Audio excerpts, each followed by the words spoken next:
Tonight we're at the Buren, as I said, a normally Dutch-speaking center for culture and debate from Flanders and the Netherlands.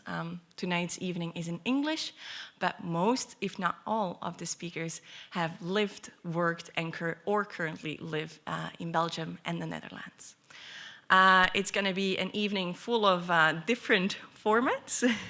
We're also going to hope for a little bit of interaction from your part. And then we're going to have a keynote from Hannah Richter, our campaign manager from Dare to be Great, a partner of Are We Europe. But first off, I want to invite Maxime Garcia Diaz to the stage for a piece of spoken word. Thank you.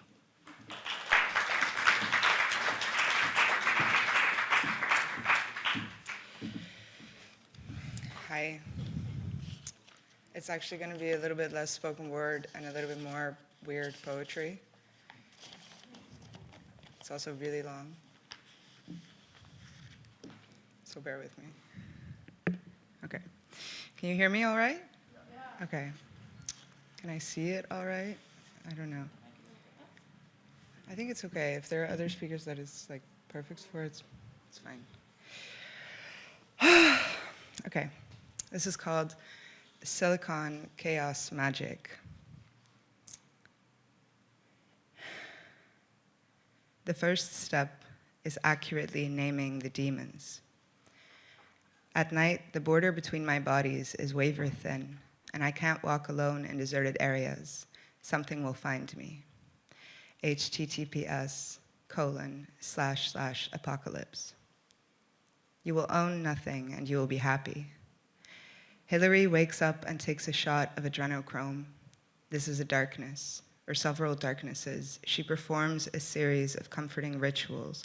This is how she keeps herself afloat in a human body, or something like it. https://revelation. If you are sick, it means that your body is sick of being a body. At night, I feel the moods shifting like changes in the light. Sometimes the edge is far, but sometimes. A chemical element with the symbol Si, an atomic number 14, a hard, brittle, crystalline solid. Such lucrative anarchism in the valley. They dared to bite the apple, hunt the ungodly information, colonize Mercury, and climb the piles of bodies, scrape empty the sky. It comes for the scent of weed like dogs for bacon. I left a body somewhere near the beach. I don't have so many left now. The border, I inherited it from my sister. In our old house in Amsterdam, there was a woman, Cleopatra-like, who walked the hallway at night with a small black disc embedded between her shoulder blades, and that's how you knew she was evil. I feel like I'm going to throw up. This is an omega epistemology. This is a bitch demon. I have followed the scent of antipsychotics and my own secondhand scared. While you have been hallucinating, I have been fantasizing. https://otherworld. And what if there is nothing? I want to be alone in this poem. But what if there is nothing? https://en.wiki.pedia.org/wiki/plague_disease #biological_weapon. And what if there is nothing? Once you walk off the edge of the earth, and the poison is water, and the pizza parlors have no basement, what if there's no bottom to fall out of the world? Villains' faces, dead and empty and innocent as animals, and they have no grand alchemy. A terrible, cruel world, hopelessly round, no edge to hold on to. Traditionally, Aquarius is associated with electricity, computers, flight, democracy, freedom, humanitarianism, idealism, modernization, astrology, nervous disorders, rebellion, nonconformity, philanthropy, veracity, perseverance, humanity, and irresolution. https://offworld. The throbbing heart of the constellation. the heart that doesn't exist.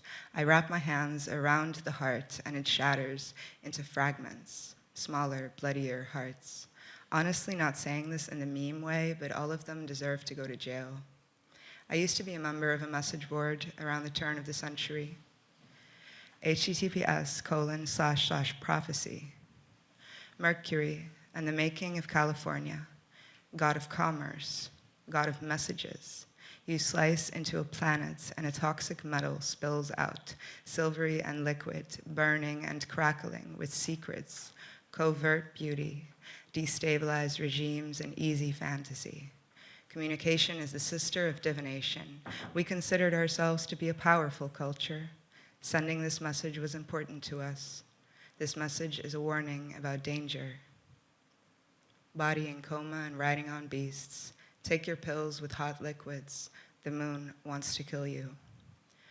What if we kissed in the age of Aquarius? Meet me on the corner of the deep state and the dark web.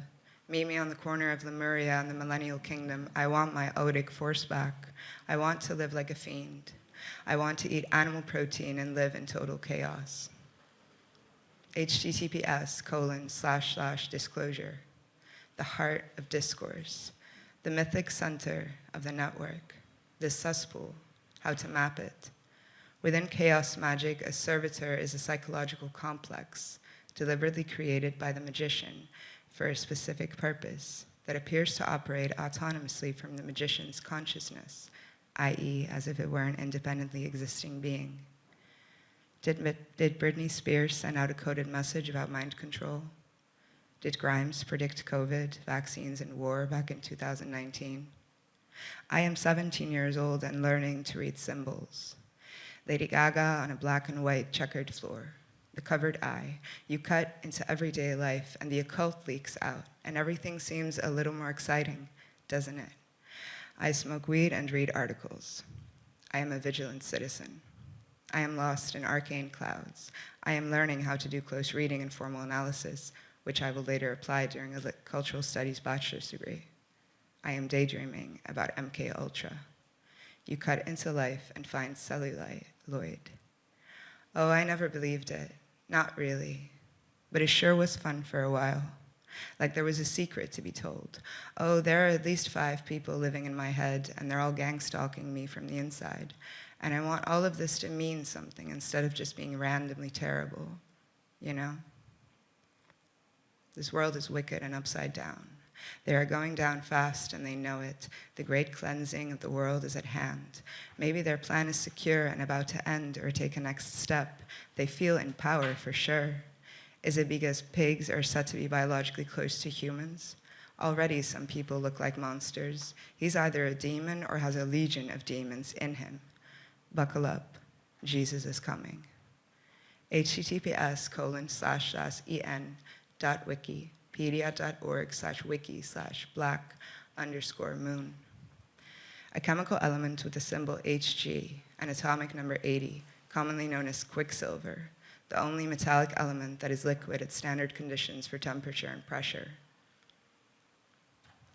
My sister is made of information, and when she is fearful, she sees information projected onto the walls, flickering signifiers, horror movies, invertebrate myths. The information solidifies and takes monstrous form. The information and the alien queens conspire to create ancient geometries. The ascended masters assemble, the skyscrapers swarm. Baby, don't you know I'm an ancient astronaut, and I spill my own angelic blood like water. Let's wage war on the high capital of hell. This is information that has grown human skin and experiences the tranquility of a tight hug. This is the story of the spine and the invertebrate myth, the story of a girl who is made of information and keeps asking when she'll finally get a body. I feel like I'm going to throw up. If I do, there will be small black seeds in the vomit, and those I will plant, and then something will find me. In a dream, if you are being chased, the trick is to kill yourself as soon as possible. Move fast and break the world. The bones of the dead come out of their graves. All men die, the earth burns with water. None of this is true, but all of it is beautiful. You will know nothing, and you will be happy. Hillary wakes up and wakes up again and wakes up again and wakes up again. In the distance, she hears the gorging of the tribunal, the firing squad. I am not alone here. I am never alone. There is something else here. I hope there is something else here.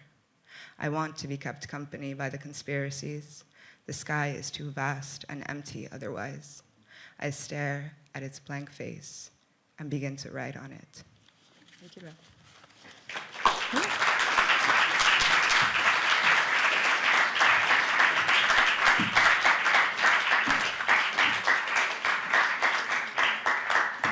Thank you so much, Maxime. It was really nice. And I think it's really nice to look at a theme like disinformation from a poetic standpoint as well. So last year, Are We Europe made a whole magazine about disinformation. Tonight, we hope to bring this topic to you as well in a very people-centered manner, which is how we always approach all of our articles. So we will have a panel discussion with Ellen McVeigh, Sarra Riahi, and Aiganysh Aidarbekova. But first, Hannah Richter.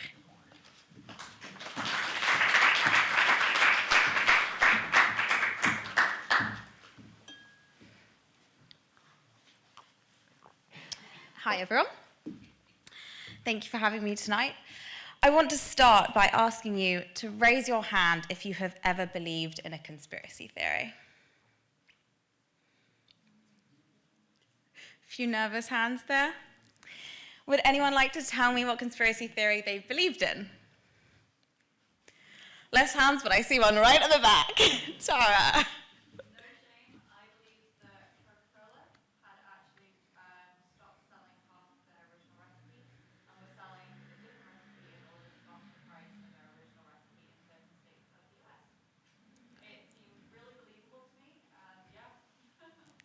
Nice, thank you. Would anyone else like to share now that she's broken the ice a bit? Plenty of you raised your hands. Come on, guys. Yes. I guess that I sort of believe, well, maybe it's not a conspiracy theory, but you know, big pharma, big agriculture, there's a lot of shady things going around that we don't know about. That are not necessarily trying to control the world, but they're trying to control part of it. Yeah, that could definitely be considered a conspiracy theory. Nice. Well, I've believed in a conspiracy theory. I always thought Princess Diana's death was an inside job. I'd never really done much research into it, though. I just thought it seemed pretty dodgy. When I did look into it more, I found that the Met Police had actually established a special inquiry team to investigate 175 different conspiracy theories surrounding Princess Diana's death. They concluded that all the allegations made were without foundation and that it truly was just a tragic accident. If you're interested, you can find the whole report publicly available online. It doesn't seem many people have read it, though, because a 2013 YouGov poll found that 38% of Brits believe that Diana's death was not an accident. Apparently, I'm not the only one. So what exactly is a conspiracy theory? It's pretty much an explanation for an important societal event claiming the involvement of a powerful group or a person that secretly plotted to set this event in motion. It nearly always differs from the official explanation. In times of uncertainty, and especially during societal crisis situations, there will always be an increase in conspiracy theories because people are scared and feel out of control. These feelings stimulate a motivation to make sense of the situation and to simplify it. This is an incredibly common human reaction, and one that isn't unique to modern times. People from all eras are likely to believe in conspiracy theories when faced with a societal crisis. But if conspiracy theories have been around for so many years already, why are we becoming more worried about it now? The answer to this is easy: the internet. A study by computer scientists at Columbia University and the French National Institute found that 59% of people share links on social media without even clicking on them, implying that they've only read the headline. By doing so, users run the risk of spreading misinformation and conspiracy theories without even realizing the harm they might cause. There are almost 5 billion people around the world who use the internet. And whilst this grows on 4% each year, research suggests the pandemic will have caused an even bigger increase. The pandemic also gave individuals more time to spend scrolling on the internet. In the US alone, 30% of respondents from one study said that they use social media for 1 to 2 additional hours per day since the start of the pandemic. And when you're spending more time on the internet, you've got more time to end up down the rabbit hole. So at what point does sitting at home, scrolling through conspiracy theories become dangerous? Well, this is something that became really apparent during the pandemic with COVID-related conspiracies. I'm sure you've all heard plenty of them. 5G causes COVID, the virus was made in a lab, the numerous different types of cures like eating garlic or taking a boiling hot bath, and of course, the ever-easy one, the Jews are to blame.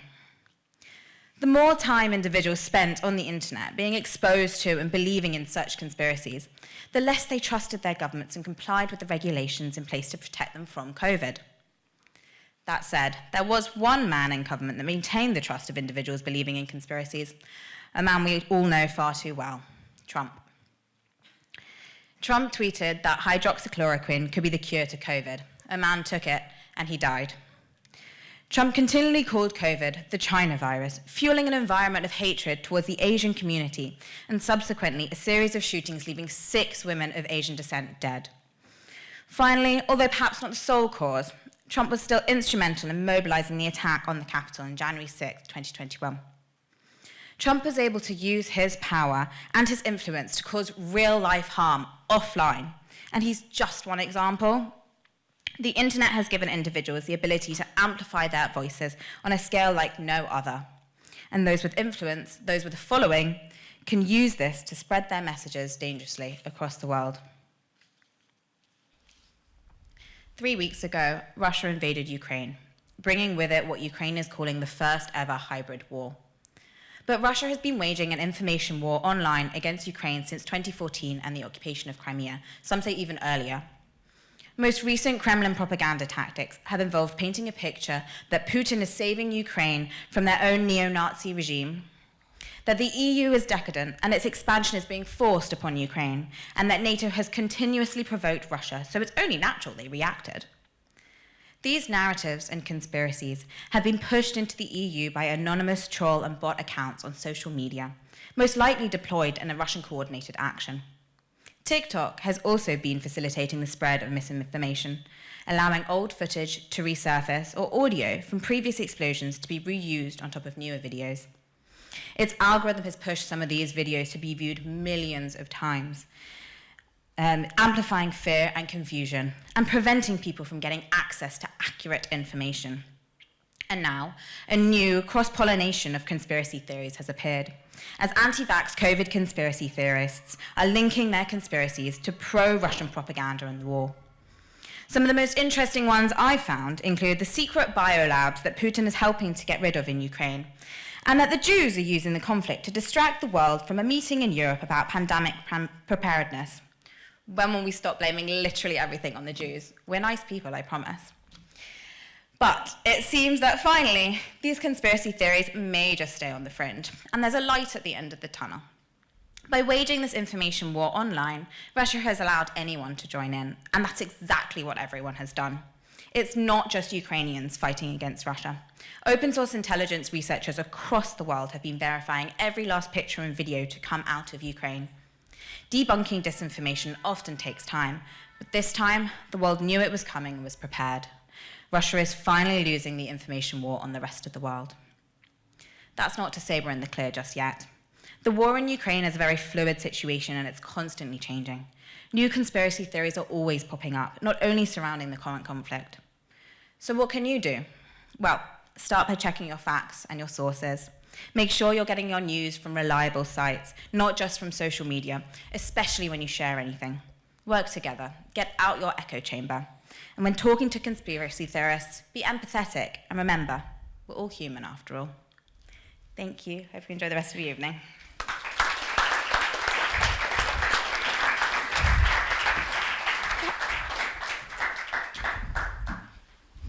If the panel members can come to the stage, please.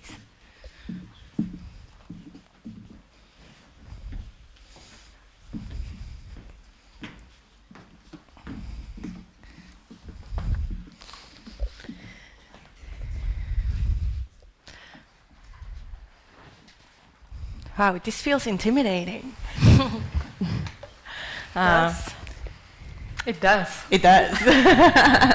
Everybody nervous? Yeah. Cool. Shared nervousness. Thank you. Oh, yeah. Good. First of all, everybody seems cool. Everybody seems cool.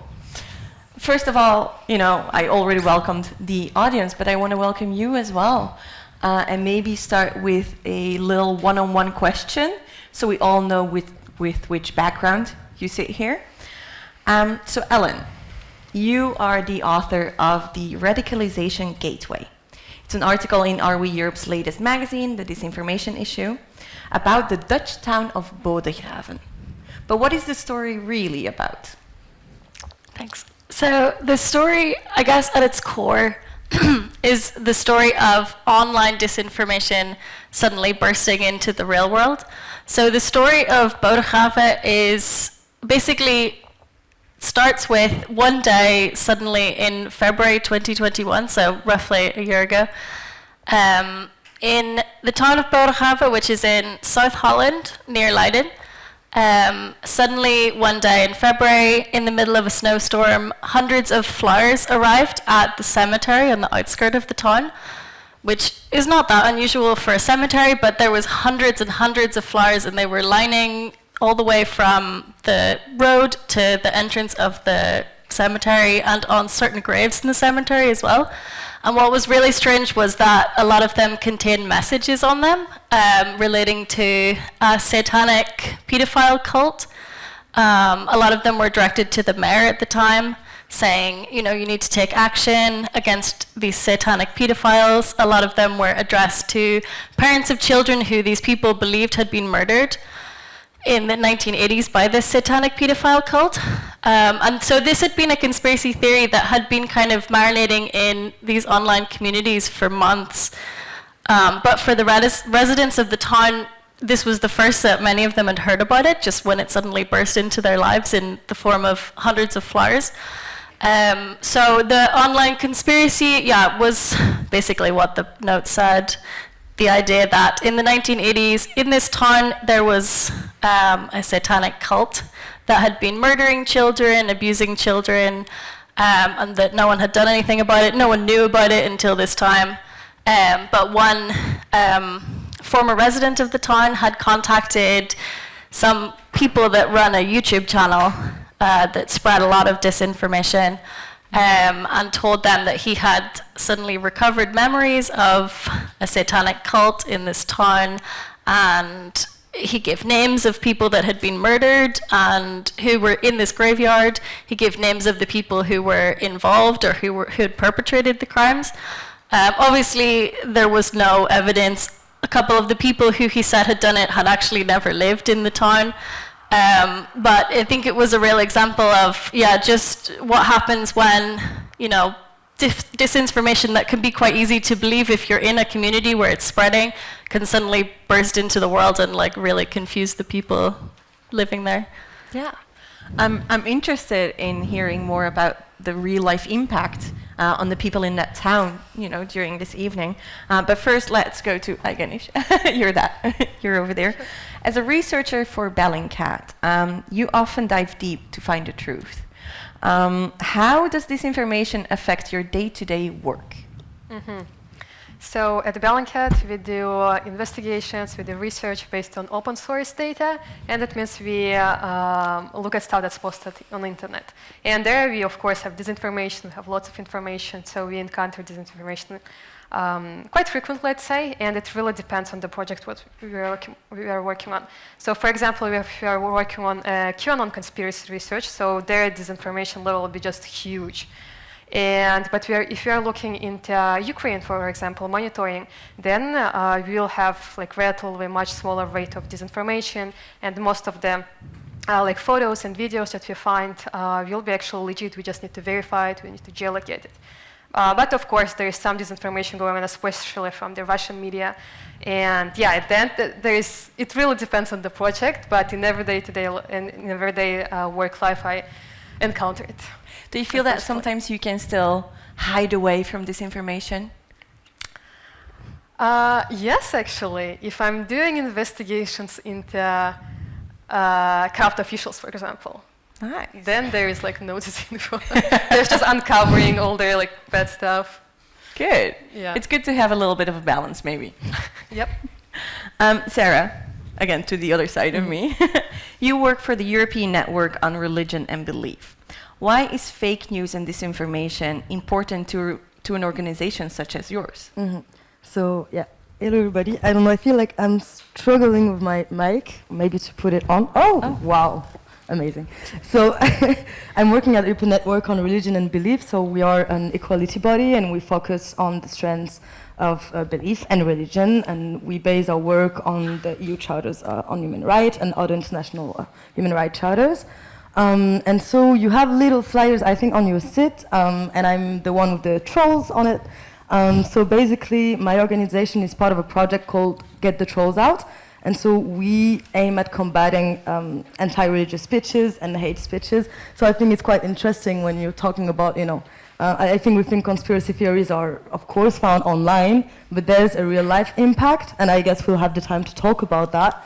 But so disinformation and conspiracy theories are really important to my work because they often rely on othering, and they rely on the demonization of the other. And we live in a diverse Europe right now, so obviously those identified as others do suffer from those conspiracy theories. And I guess we'll have also the time to talk about this, but we might think that there's, on the one hand, social media and then traditional media, and that those two are just separate realms. But through our work, because we also do monitoring on both online and offline, we actually identify similar tropes, and there's also a way in which the traditional media sometimes doesn't help or doesn't train readers to be critical. Yeah. So that, then when they are online, Yeah. they are not critical either, so yeah. You've mentioned that you identify different tropes. What is that? Just to set a baseline for everybody to be able to follow. Yeah. So our most recent work has been a report on anti-vaccinations conspiracy theories and antisemitism. So we do the monitoring in 7 different countries in Europe, which is quite interesting because if you see some tropes coming back in 7 different countries, you might see some sort of trends going on. And so last year, that's what happened. And there was a lot of anti-Semitic tropes. So you have, broadly, I would say, 2 different poles. You have the conspiracy theories that blame Jews for the pandemic. So, New World Order, whatever. Then you have a big chunk of the conspiracy theories and disinformation was truly instrumentalizing the suffering of Jews throughout history as some sort of comparison to enhance or to create action against the vaccine. Yeah. Which we deemed anti-Semitic because obviously it's othering, obviously it's diminishing the reality and the lived experience of people suffering. I mean, I'm sure we all saw those yellow stars often in demonstrations. In France, for instance, you also would have this qui. So qui means who, and it's famous tropes referring to Jews, basically. Okay. So you would have those banners in demonstrations, but also online. So yeah, whether it was used as some, for instance, the vaccine was compared to what we call a Nazi tool. Yeah. So whether it's that or directly blaming Jews, as it has been done historically, this was quite, Thank you. So a trope is in general a message, an imagery, a concept that is being repeated over and over again to kind of nail down the same world vision down. Okay. Great. Well, Hannah already started with it, and I'm so happy. So I don't have to be the first one to ask you something as well, because I would like to open some of the questions up to you. And it's really simple. When you arrived here today, you found a green and red card on your seats. Green means yes, or I have, and red means I have not, or no. some of the questions, feel free to answer all of the questions that I'm asking the panel members, but there might not be that many yes or no questions. But the ones that do have a yes or no answer, feel free to hold up your card that reflects your response. The panel members can also do it. This works the best if everybody does it, so it's a nice visual, and we have an overview on the state of affairs here. The very first question before we dive deeper into the subject is, have you ever liked or shared a post without opening the link? Green or red, yes or no? Should be 59% of the audience. I mean, I'll be honest too today. Oh wow, I see a few red ones. Yeah, I must say, hats off to you. Hats off. Okay, so if everybody has done it, if we are not checking our facts, it's easy to just do something without thinking about it. So to the panel, when was the first time that you really wondered about the consequences of disinformation? Aiganysh, you can go first. Not the first time, but when I thought about the thing that had the biggest impact, it happened a couple years ago, again about COVID. So I come from Kyrgyzstan, and I've been living in the Netherlands for 1 year. And in Kyrgyzstan, our president found a cure to COVID, and it was basically a poison. So it was a poisonous plant, and you would need to drink the root of this plant, and you would be healed. And yeah, this was just ridiculous. And the Minister of Health, he really liked the president, so he would just go and confirm this, and he would say things like, "Don't drink this plant with cold water because you die," or "Don't eat ice cream after you eat this drink because you die." And it sounded just so ridiculous to me, and I was sure no one would believe that. But then many stores popped up in Kyrgyzstan, and my mom actually, I was laughing about this to my mom, look what our president is saying. And my mom said, "Well, you're laughing at it, but I have this plant for a few months, and I drank it 6 months ago." And it's whoa. So people really believe that. And we have no stats on how many people died, because this poisonous plant, it leaves no trace.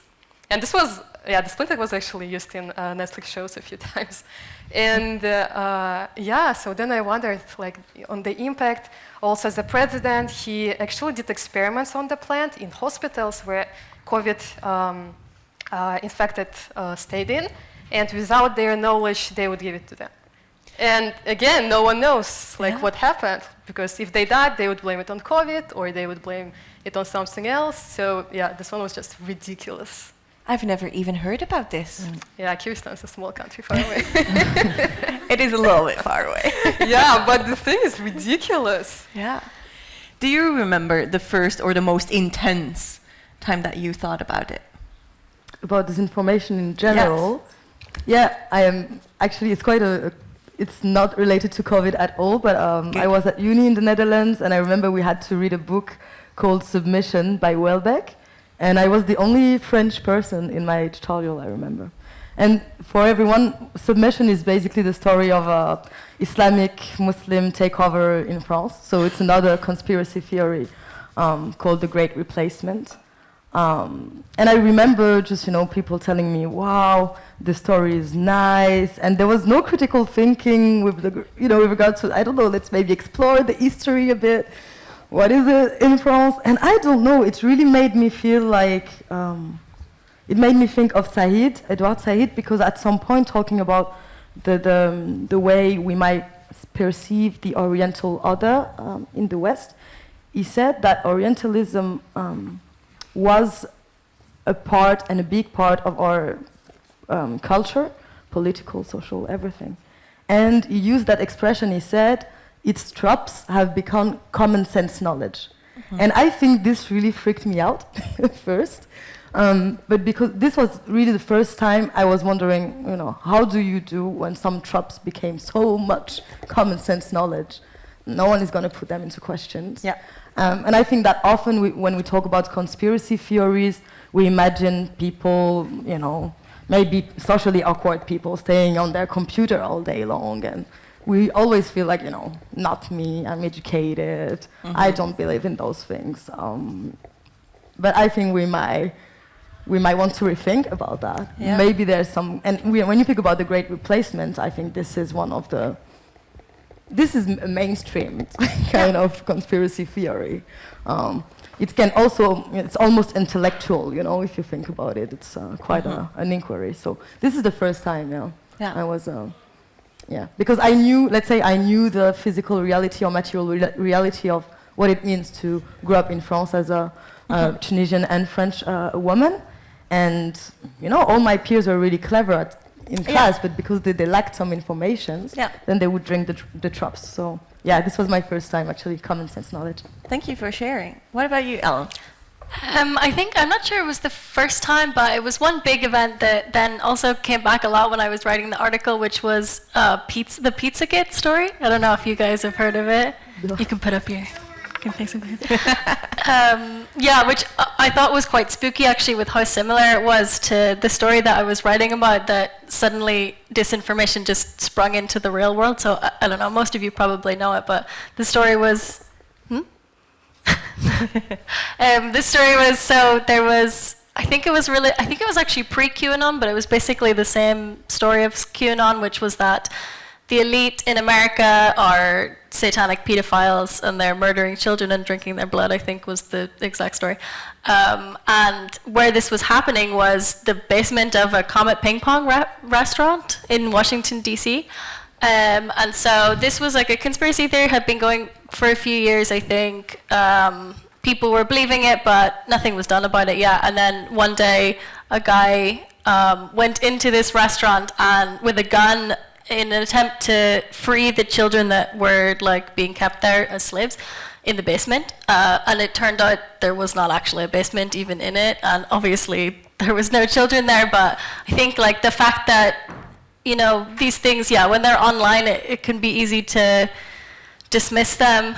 But then the fact that, someone believed this so strongly that they actually felt like they had to do something about it. And I think the thing that was interesting was that I thought about it was if you did really believe that, maybe you would want to do something about it. If you can kind of get into the mindset of someone that, if you think that there is a satanic cult led by Hillary Clinton, I guess, abusing children and murdering them, the idea that no one's doing anything about it must seem crazy. And the same with this, the Bodegraven story as well. The people that laid the flowers must think that we're all so heartless for not doing anything about it.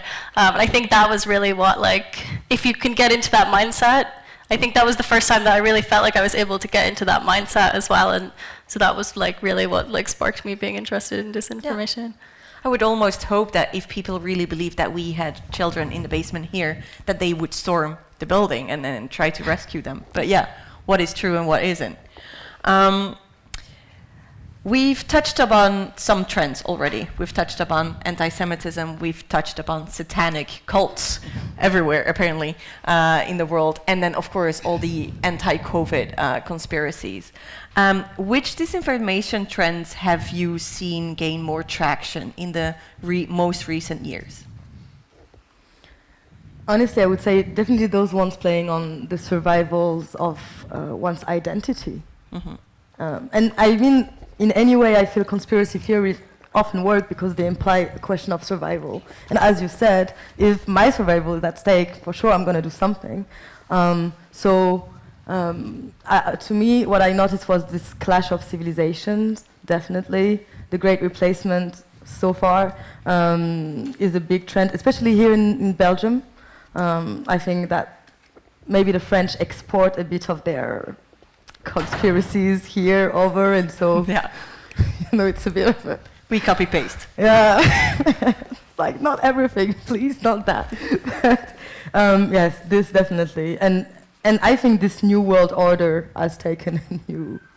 I don't know. COVID has really changed things, and I think people. Sorry, I'm a bit confused, but I think when I think about conspiracy theories, there's this question of survival, but there's this question of the unknown. And that's the reason why I think, unfortunately, it works really well with identity politics, because the other is the other because his culture is not mine and I don't know him. And often then I'm gonna project an intentionality on the other. So for the Jews, the Jew wants to take over my land and my and the world, basically. The Muslim wants to, take away my religion. Exactly. So there's always your survival and the other, and I think that's the reason why we also saw just like hate crimes being multiplied during COVID and after as well. And on that, that's where I kind of want to talk about the link between social media and traditional media, because I think we also live in a time where we're always in the present, because we have news 24/7, literally. And so I feel media don't always necessarily contextualize crisis. And I think that's the same with Ukraine, to be honest. There's no context. You arrive, you're at war, there's a mean, there's a nice, that's it, you enjoy your ride, you know? And so I think this is highly problematic because society is not, we don't live in one present, there's an history, there's things before us that can also allow us to understand and to make sense of our presence. And yeah, I think that the fact that there's this in the traditional media, and I also think about the lack of means in the traditional media as well. I think that there's, it costs a lot to send a journalist go and investigate something. And I think that, you know, there's so many little factors, and also those material factors, really economic factors basic about the industry that play in. So it's hard for journalists to do their work, and that might be one of the reasons behind it. You, of course, investigate much more at Bellingcat. What are the trends that you see gaining traction at the moment? The one that has already been mentioned, the biolab theory. This one is fascinating because it's a mix of QAnon, COVID, and also Russian invasion. And it's just fascinating how all of this gets tangled. So for those of you who don't know, in QAnon, Putin is a good guy because he is like Trump's friend. And he's also like fighting pedophiles. And he invaded Ukraine because of these US biolabs that are there. And biolabs, of course, they are creating new COVID. They're creating some also like mutations, some weapons, and etc. Because the US was the one who created COVID in Wuhan in its own lab.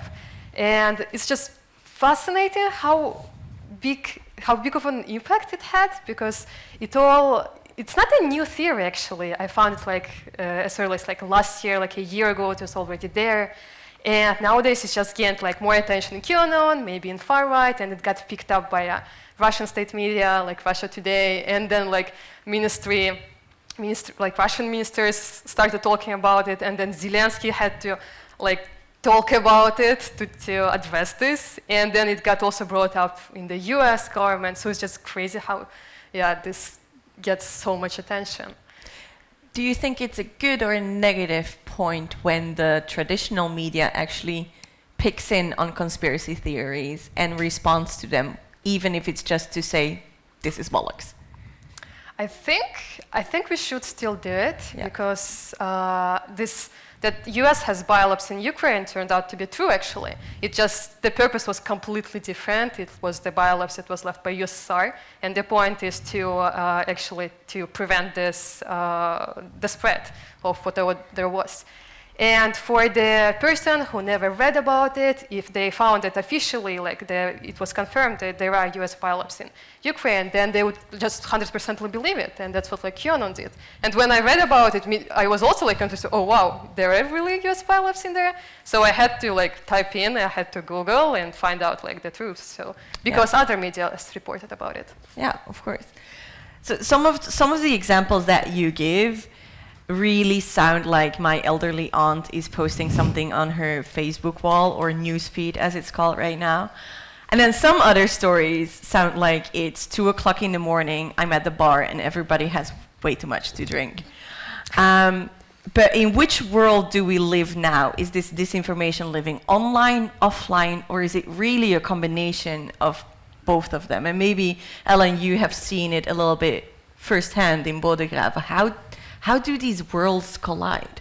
I I mean, I think what's interesting is that, you know, this town, that there's like 20,000 people living there, it had become the center of this conspiracy theory without even any of the people knowing it. And it was only when it came into the real world that, you know, they realized what this was. And, you know, I think, like, obviously the people that were most affected by it were the residents, but particularly the people whose children had died and who were buried in the cemetery, and unrelated to satanic cults. They had died, I don't know, in the 1980s from some diseases, some accidents, and so, you know, they had dealt with that death in the 1980s and then had to deal with it again when they had to come out and say, you know, no, our children were not murdered by satanic pedophiles.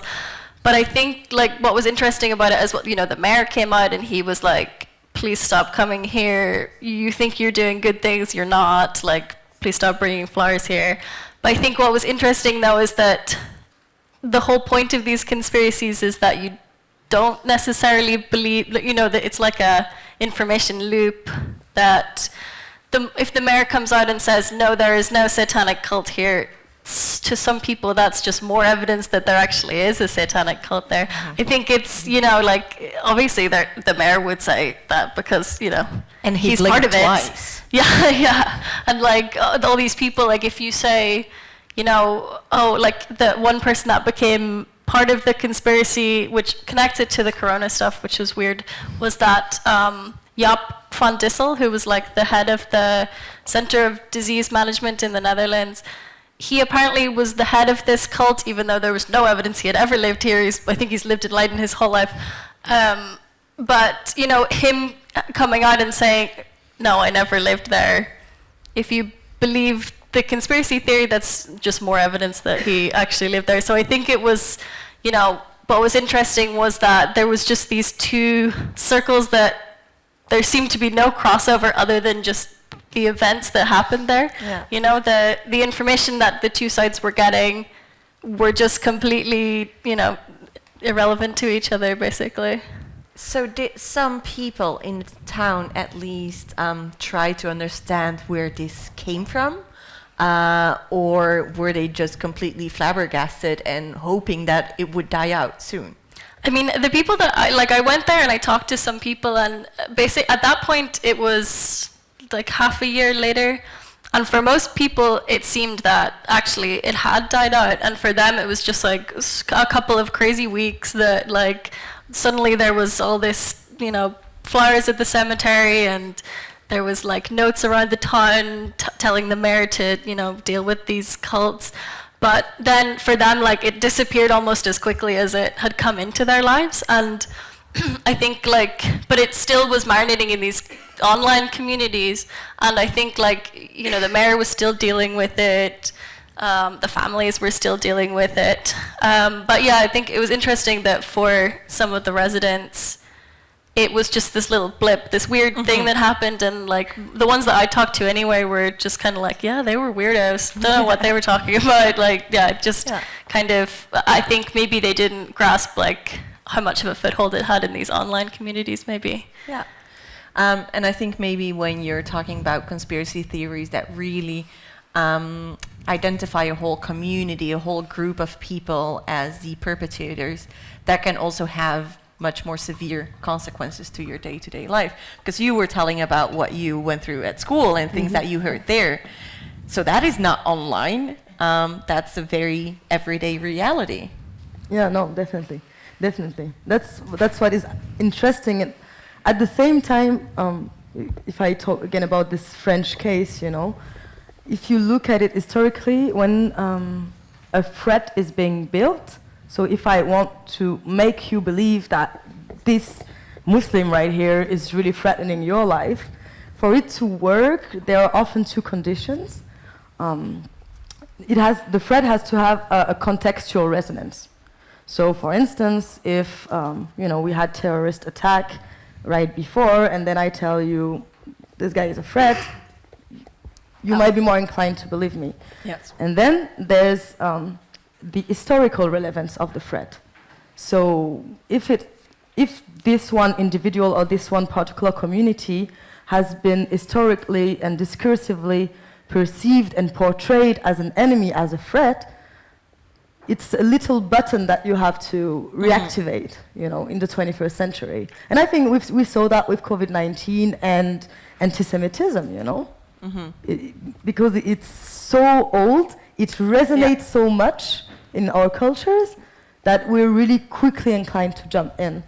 And so it's really, you know, we also, because we monitor social media and traditional media, and because we work on anti-religious sentiment, we pay attention to, of course, antisemitism, anti-Christian sentiment, Islamophobia, but we also pay attention to anti-refugees speeches, because we have this phenomenon of racialization of religion.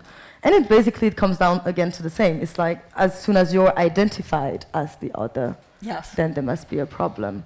The other, the thread to look out for. Exactly. Because you could say that COVID and anti-Semitism has nothing to do with each other, but what you're saying is it's just so widespread in society that it doesn't even have to be related. Definitely. And also, if you take the example of COVID, you know, maybe everyone is studying medicine here, but I'm not sure. To be honest, I know what a virus is and whatever, but you know, I don't know how a virus is working. I don't know how my body is working. So, you know, and I think everyone is not a doctor. So I think it was really hard for everyone to understand the stake of a vaccine, which I also understand. You know, like, I think it's normal and it can be understandable for people to have fear with regard to a vaccine. I don't think we should just shut down fears and be like, oh, people, be rational, this is science. Yes, this is science, but maybe we need some reassurance, maybe we need guidance, and we need some knowledge. And I think that's often what's a break in the fight against conspiracy theories,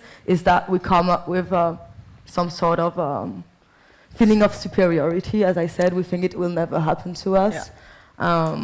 While, as you said, if you get into the situation, and even myself, if I take again this Welbeck example, if I was born white, French, and maybe another background, maybe I would believe that as well.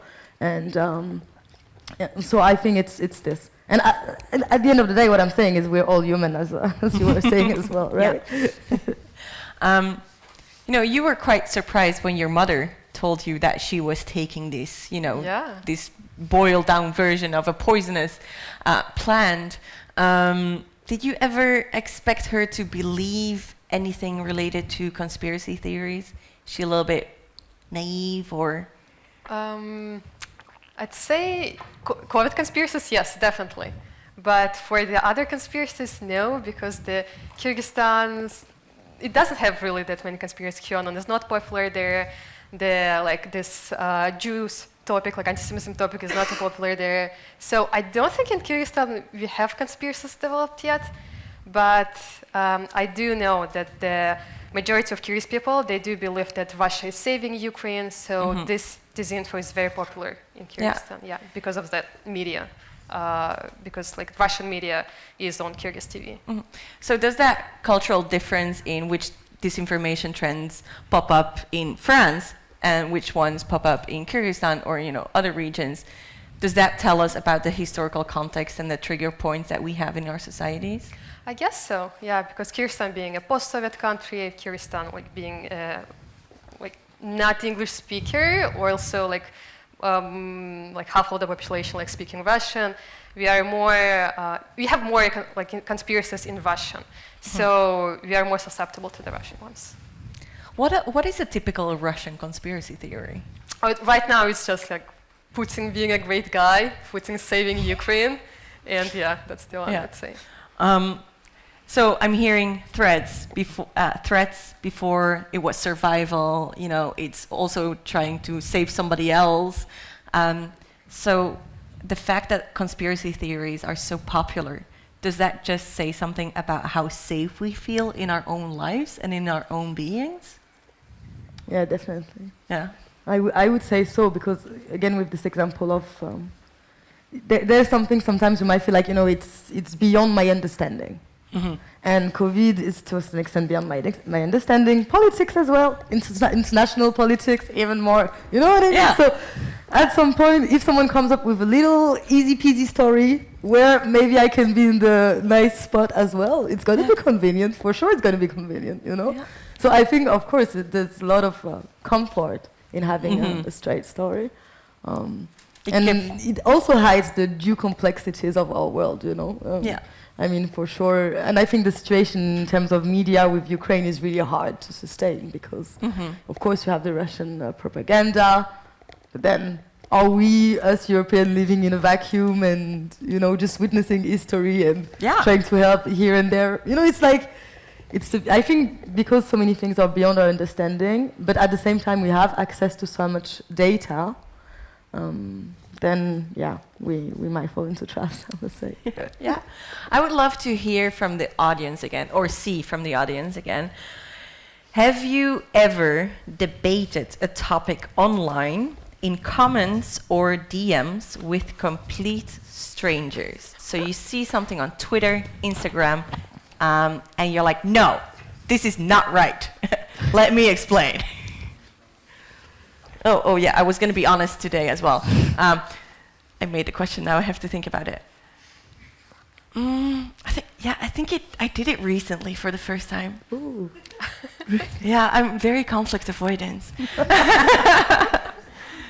It's a fairly maybe 60-40% audience today. What did you say? You said green. Yeah, definitely. Yeah? Yeah. So more from a personal standpoint or from a researcher, journalist, trainer at Bellingcat? Oh, from a personal point. Yes. So my first arguments were about the genocide in Myanmar. So this was like a hot topic in Kyrgyzstan when the Rohingya Muslims got killed. And there were like lots of fakes around it. And people like Kyrgyzstan are a majority of Muslims. So they would, I guess, relate to the Muslims in Rohingya. So they would share these posts, like fake posts of like horrific atrocities. There was a genocide, yes, but just the posts, they were not true. So I would just battle them saying, look, if you like reverse image searches, you'll find that it's not the true post and stuff. But at the end, they would just not believe it. Some of them did, actually. I love the fact that you made it very practical. Like, you know, this is how you can look up what you're saying. Yeah, and I think that's the greatest thing that we can share. So not just only report that it's fake, but also giving the tools, like giving the methodology. Because if they understand how to do it, they'll do it themselves and they'll just believe it, not believe our world. Yeah. Yeah. What did you two say? Green? I said red? no. No. But because I feel like I'm going to get on my nerves because it's going to be a loophole of back and forth, you know. So I'm just, no. I understand. But out of laziness, not at all out of ethics or, no, I'm not good. Yeah, I think I've done it a couple of times with people that I actually know because I feel like I maybe can actually speak to them and like maybe convince them, but I don't think it's ever worked. So when you do it with people that you know, does that sometimes sour the relationships, and do you have some tricks and tips that people can apply in their own lives? I mean, I think empathy is like the most important one. I mean, I think a lot the conversations I'm thinking of are like a few years ago in Ireland when we had a referendum about abortion, changing the law around abortion, and obviously abortion's like a really tough issue to talk about, and it can be very polarizing, especially with like religious input and stuff. But I think empathy is really like at the heart of it, and I think like understanding the fears that people have and not just dismissing them, and not, as Sarra was saying, like having like a superiority complex. I think like that is like the key to, you know, maybe knowing that you're not going to change someone's mind and that they're not going to change your mind, but not that you think like, you know, that maybe you think you're right, but not that you think you're better than them because you think you're right, you know, just like, I think like having empathy for where people are coming from. I think, trying to understand like not just what the point of view is, but understand how they came to that point of view and like what their background is that brought them there is like, I mean, you might not like win an argument, but you'll probably not lose some friends over it so much. I also like what you said in the beginning of the evening, that if you try to understand, or if you just take the point of view of a person who does believe in it, then you can understand, of course, why they are so upset and why they want to storm a pizza restaurant to save kids. So maybe that also helps a little bit in saying like, okay, I understand why you feel this way. Let's go back though. Okay, if this information is so widespread all around us, how has it shaped our pop culture? And I'm gonna start with you, Sarah, because you already touched upon like this common knowledge, which is it knowledge or is it stereotyping? That, you know, seems to be some type of status quo, but is sometimes just based in conspiracy theories or disinformation. Yeah, and I think that's where it's interesting. Not saying per se that those common, you know, tropes or stereotypes on given minority groups, Jews, those identify as others, I think they set the stage for conspiracy theories nowadays. And conspiracy theories now are part of pop culture anyway. Also in forms of memes, you know, sometimes we laugh about things. Yes. Like, and that was one of our first reflex talking about it, was QAnon and, you know, it's like we're laughing about it. But I think there's those obvious conspiracy theories about whoever is going to take over the world. But I think it also shows how insecure we feel with each other, actually. And I think COVID didn't help, especially when you think about people being under lockdown for so much time. I had one of my friends, her dad, for instance, would watch a bit of right-wing, extreme right-wing, politicians and conspiracy online. He used to do it before COVID, but he would do it, you know, maybe once a month or once a week, whenever a dad of a family of 5 has time. But then COVID came, and in France we had a huge and quite long lockdown, and it was quite sobering, saying my friend telling me I don't recognize my dad, Sarah, because he's on his laptop all the time. And this made me really scared about the lockdown, actually, because for sure it isolated people and depression, and we know all those side effects. But I think conspiracy theories and stereotype as well do portray the other in a given light. If already you don't live in a, let's say, mixed city or town, so you don't see this other, it's really hard. And I think that's the reason why the fact that it's online makes it really hard, because there's no social interaction. The only thing you learn about the other is that he wants to take over the world, or that he's actually a pedophile.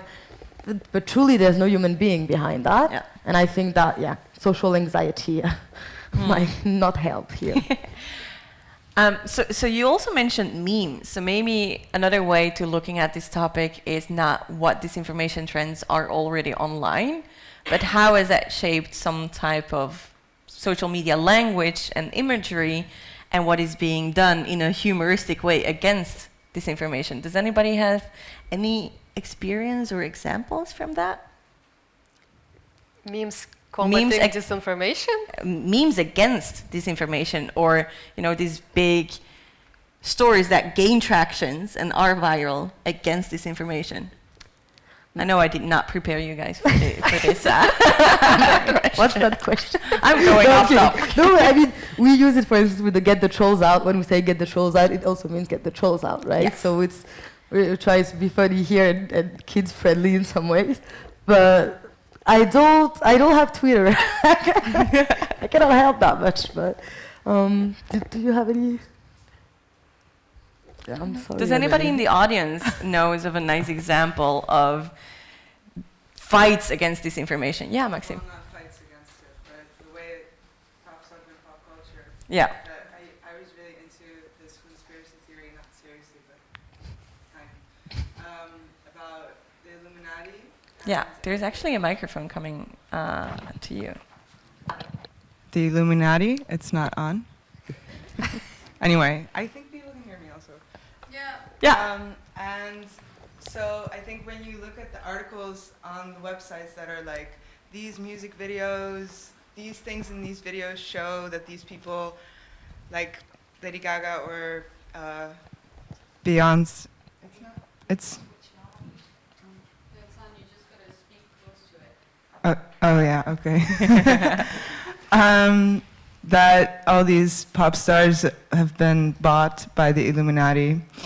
And then the comments on the actual articles are like, the devil is ruling the world and like the world is going to shit. They're really serious and earnest, but then it trickles down and you see comments on the YouTube videos of like people who were once into this but now kind of take it as a joke, like, oh, the Illuminati needs to give her more money because this video was shit or something, or like, oh, she signed her contract. Or so I think people like adopt it as kind of a joke, yes, and they realize it's not serious, but there's also a part of them that once believed it was serious or something. And humor goes a long way. Yeah, I actually remembered one. So this one is happening in the Russian QAnon channel when the Putin a few weeks ago, he gave a speech and he was basically saying to the Russian population that the US is so much in debt, like US is just falling apart and we Russians are so good. So they made a meme about it saying like, oh yeah, US is so much in debt, oh poor them. And then there's like this very old Russian woman in her village in a very poor state. So they made a meme about it, so saying like the Russians themselves, they're living this poor life, and then like judging US for being in debt. So that meme was quite funny for me. And this happened in Russian QAnon, which is quite fascinating because because in the rest of the world of QAnon, like all of them support Putin, they love Putin, and Russia is the only place where like Russian QAnoners go after Putin. Ah, yeah. It's good to see, or it's interesting to see a divide in there as well. Yeah, and they're like against war QAnon channels, which is just mind-blowing. I did not know that. Yeah, I'm writing an article about it, so I'll let you know. Nice, thank you. I don't know if we have emails of people and if we're even allowed to send any nice articles to them. We'll check later. If anybody wants to have resources or nice articles that are a little bit, thought-provoking. We've already talked about Russia and Ukraine a little bit, and how disinformation is also playing a role there. Is that specific to this context or just to conflict in general? Do they lend themselves more or less than, say, normal peaceful times to disinformation? On the Ukrainian topic? So is it a Russia-Ukrainian issue within this war, or is that just conflict in general? I think it's more about like Russia, because as has been said, like this disinformation has been happening since 2014, and the interesting thing that I don't think this disinformation really affects like the rest of the world, Ukraine or like the West. The only people whom this like Russian disinformation targets is Russian people. So their own population believe that like Russia is the savior and stuff. So that one, I guess, is... Yeah. What about you?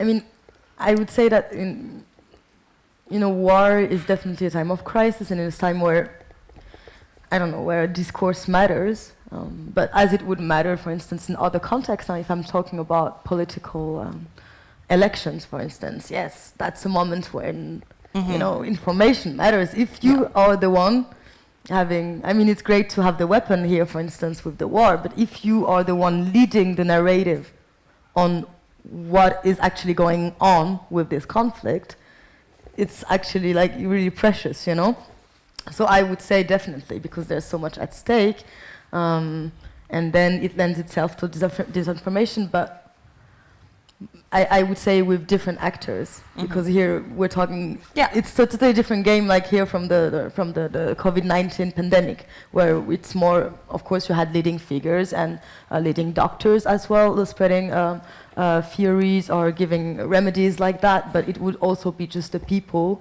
out of fear or, distress. Here you have political actors, I'm sure they know what they're doing. It's a bit out of my reach again, but so I think, yes, it's a time of crisis, so information is important. Yeah. So from conflict to everyday lives, of course conflict is everyday lives for a lot of people today, but how can we combat disinformation on a societal level? You've seen it very up close. Have you seen any learnings on what we can do to make sure that the world is a little bit better. I mean, I think it ties a lot back to actually what Hannah was saying. I think like media literacy is such an important part of like combating disinformation.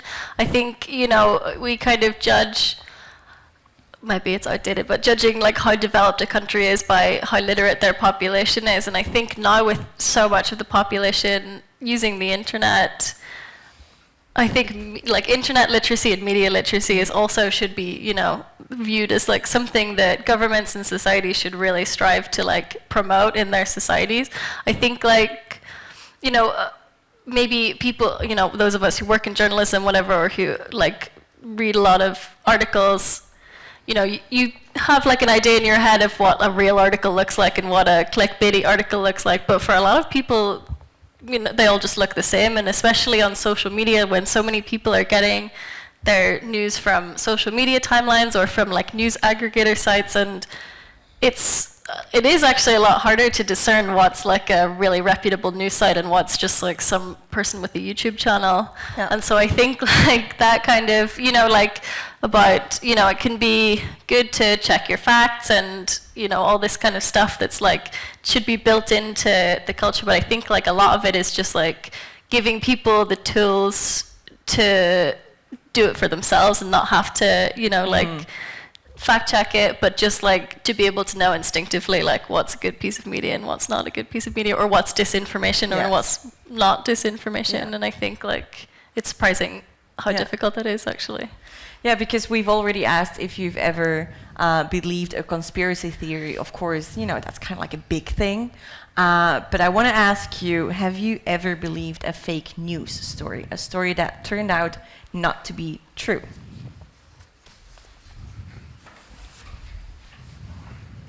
I know there's some journalists in the room. Vincent, hold up a card. Okay. I believed one yesterday from Ukraine of like a person that I know who is in direct contact with me, and I almost just shared it, published it on our channels. I'm like, wait, this does not make sense though. Wow. Yeah, I mean, I was going to be honest today, right? Yeah. Aiganysh, you've trained hundreds of journalists across the world.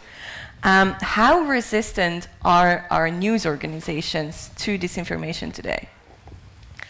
In Europe, they're pretty high resistant, I'd say. So most of the medias, like we've trained a lot of medias, and you already see that they, of course, already know like the basics of verification. They all know what verification is. They know how to like reverse image search and stuff. And I think things are a little bit different in the Eastern Europe or like the post-Soviet countries, where like verification, fact-checking is still not that developed. So yeah, in short, I'd say it's quite good in Europe. Yeah, because they already know the tools. And even during the time pressure, so lots of journalists work in time pressures, and sometimes when they want to deliver like results quick, some links or some facts will not be true. So this does happen, but it's like very rarely, and the rate's like very low, I'd say. Mm-hmm. I think your opinion was slightly different, right, Sarah? In the beginning of the evening, you said how traditional media also adds to disinformation or certain... Yeah, I was saying it kind of sets the stage, or it doesn't teach us to be critical in front of... I'm not saying that traditional media is, full of conspiracy theories, certainly not, but of shortcut, of essentialization. Yeah. And sometimes not there's a lack of verification of information as well, because now I feel like even if you read traditional media, there's a lot of information that is just, a journalist took it from another newspaper and we're sharing it on our lines, right? And, we often talk about social media, how, for instance, if you take Twitter, there's a limit to the amount of words you can write. All of this is not helping. And you also have this tendency sometimes on also like news website of traditional medias. So I would say, I was about to say it's more benign than conspiracy theories, but I'm not sure actually. Yeah. especially when it comes to racial discrimination, anti-religious bias. We saw it, like, we monitor in 7 countries, so we can truly see monthly what's going on in the media.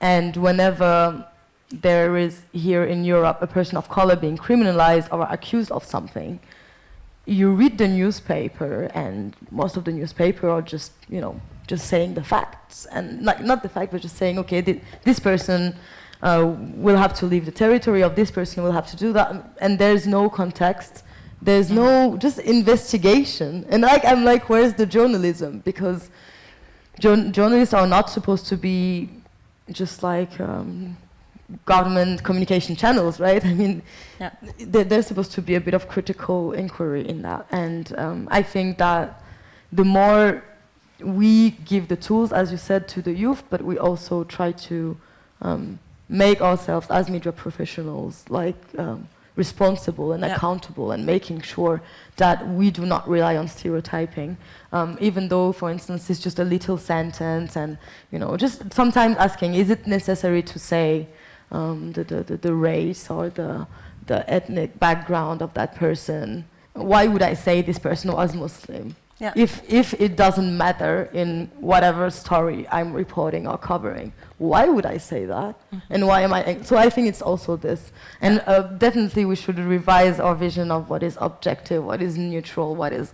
I mean, being a journalist, I think, is definitely something that is politically loaded. You want to seek the truth, and hopefully that the people, even I don't really like this expression, but that whoever needs an information, or if you consider an information to be really of public interest, it should be out there. But so definitely we're not in a vacuum, so maybe we should take a bit of accountability. Yeah. And maybe even more so than verification and accountability, we also have to educate. Okay, I believe that I can keep talking, but I'm not supposed to, because the bar is opening at 9, which is now. So maybe I would like to see if anybody else has questions for any of our panel members. Of course, the bar is open. There is wine, juice, and water. So if you have questions later, feel free to... there's a hand. And then, if we don't get around to your question, then hang around. But we'll do a few. Hi. Yes. Hi. Thank you so much for this panel. I actually have a question to all of you, but specifically to Aiganysh. I was wondering if you could inform me a bit more about this subject, because I've been wondering for a long time.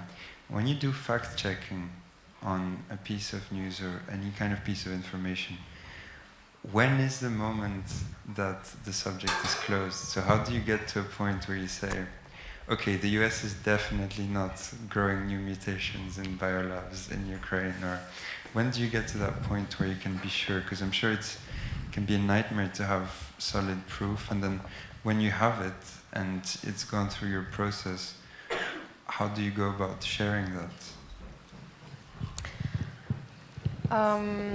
It will depend on where I found the information. So if I found information on just some random YouTube channel, I'll get questions. But if I found the information on, for example, World Health Organization, or I don't know, the statement of the US on what they've said, I will also read the statement of Russia, and I can actually just compare. Because I have more trust, to be honest, with the World Health Organization than for some statement that, I don't know, someone in Russia said. And so I guess in that case, as a online research, what I can do is just try to trace back maybe the history, what articles have been published about the US biolabs before this conflict, what statement there was 10 years ago when they got opened, 20, 30 years ago when that was. And so there's no one definite answer to all. If you find I don't know, if you find that US published about it, then it must be 100% truth. No, you try to find multiple sources and and just compare the credibility of it. Do you sometimes have to follow up on a story? Imagine a fact-checking mission is concluded and you say, okay, it is true or it is not true? Do you sometimes have to revisit it later because a new reality has been shaped? Not in my case, actually. Yeah, Okay. not in my personal case, but I'm pretty sure that it has happened. Okay, great. Sasha, you also had a question. Mia is coming. In the middle here.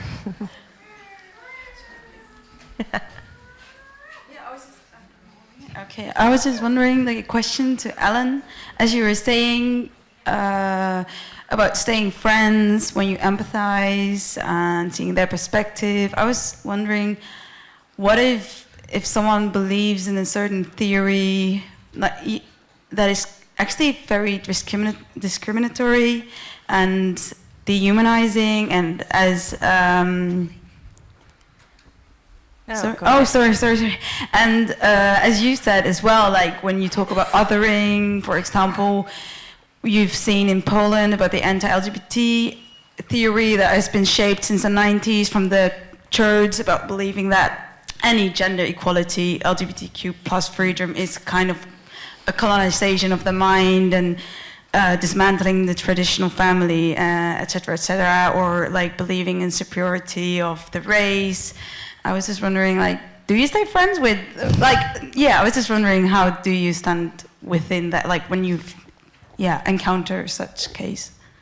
Yeah, I mean, I guess obviously that was like a lot less of an intense example that I gave earlier. It wasn't, like, discriminating, or it wasn't hate speech or whatever it is what I was encountering. I mean, I don't think empathy is a bad tool to use even in these kind of cases. Obviously it's different, in the cases of discrimination. Like, there is times when maybe you do have to not stay friends with them. I don't know. I mean, I guess it's everyone's own personal, like, moral compass is kind of like, how far you will, tolerate certain kinds of speech or whatever. I don't know. I mean, it's a tough question, and it is like, I guess, especially as things become so polarized at the moment, it sometimes seems like two people's views can just not be compatible, and even if you completely understand where someone's coming from, you can still think that it's like morally bankrupt for them to think that way. And I think, like, I don't know, sometimes I'm not actually sure how to deal with those kind of issues. May I? Yeah. No, because I've met that dilemma, if I might say, so many times. And we're also growing up in societies where, you have to be calm and you have to be able to talk and to explain, and people are ignorant and it's not their fault, and so on and so forth. So at some point, I think, especially because we're talking about the fact that, those conspiracy theories are impacting our real life, I think you should ask yourself that question. Sometimes it's, am I in a position to actually convince that person? And do I want to inflict that on myself as well? Mm-hmm. Maybe I can put my energy elsewhere. Sometimes it's this, to be honest. And also because it's a lot of harm for yourself. Yeah. There's a lot of violence that we have normalized. And for many times like that, I thought, I can explain. Also, I'm not stupid. I can explain to him that we're not going to replace or that. But there's power plays. There's a lot, and it's going to be violent every single time for yourself, especially if you are affected, So I would say so. Still take care of yourself, basically. Show some empathy, but yeah. Mm-hmm. Yeah. Maybe everybody just needs to have their personal boundary and remind yourself of it. Yeah. Like, this is how far I am willing to go. Definitely. And then I also take, every single time I feel like it's easy to see, someone, let's say someone believing in the conspiracy theory, or someone just acting in a discriminatory manner and be like, oh my God, morally condemning. We all know how to do that. I would say you have the power, and not the entire power, but you have some sort of power over only one being in your life. It's yourself. So maybe if we can develop empathy for sure, but also a bit of humility, and maybe check with ourselves, because as I said, yes, there are those big QAnon conspiracy theories and what else, and then there's the stereotypes in our traditional medias and cultural discourses. If you are closer to those traditional media, then try to question your reading of it. Yeah.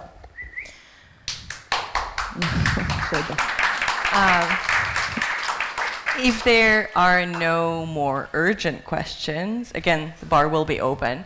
I want to mention one more thing as we're rounding up, and that is a fundraiser that Are We Europe, together with 5 different big partners within the media industry, is having, and it's essentially to give Ukrainian media the resources to either keep working in safety while being in Ukraine, or setting up new offices if they have to relocate. There's a QR code on the little program that you found out at your seats. Of course, this is by no means a fundraiser. All of a sudden, like, this event is not a fundraiser, but we did want to mention it because everything that we've talked about, press freedom, disinformation, the impact on everybody's lives, is also, part of the bigger debate on how can we make media sustainable, and especially those who are in war zones. Thank you so much, Aiganysh, Sarra, and Ellen, and all of you.